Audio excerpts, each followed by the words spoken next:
Okay, I'm gonna teach you how to install the CS2100 calculator programs. So there's gonna be these two files. These are assembly emulators, so you need to install it. So let's go ahead and do that. So once you connect to the computer and you have used TI Connect, I suppose you do this. You click this, and now here you choose the emulator software. So first one is this one, the Cabri thing. Send it.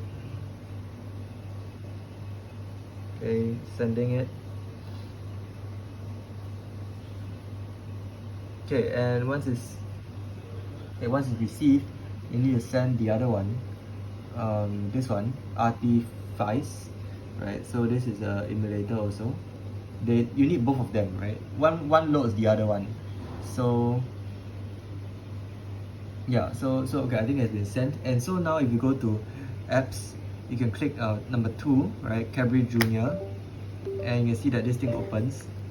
And now if you go to open, you can now open Artifice, and right now you can load in some assembly programs. So this is where the other 3 programs and possibly even more comes in, right? So I have binary to float, float to binary, and binary to instruction.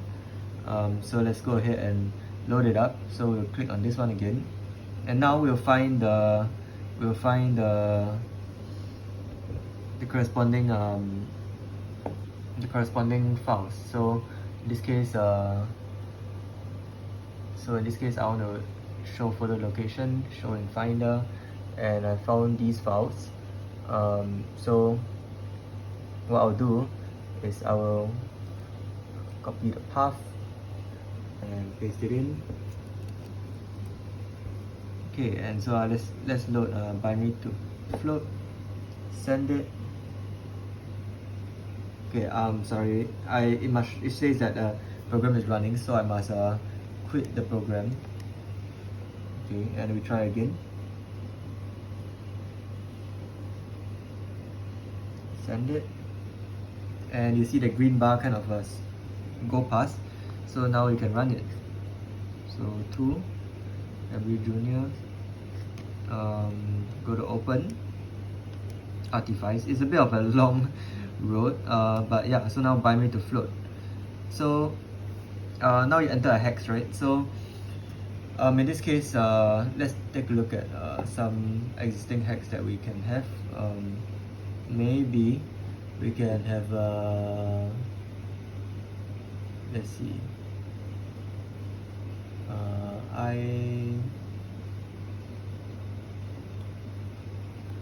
okay, so let's search for some kind of converter calculator.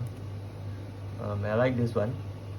Okay, so maybe we are looking for 125.123, and we're looking, let's convert this one to hex. So we put that in, right? So 4 to F is press alpha, F, A, 3, sorry, I'm typing with my one hand here, it's a bit hard to see, 3, E, F, A, and now we see that it shows us the hex, right? It shows us the binary.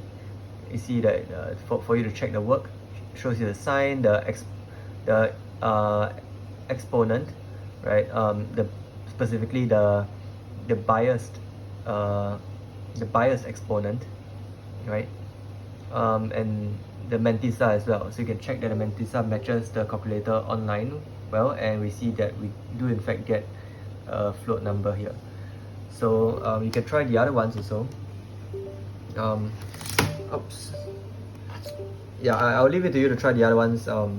Just load up the various files, and yeah, that's how you load the programs.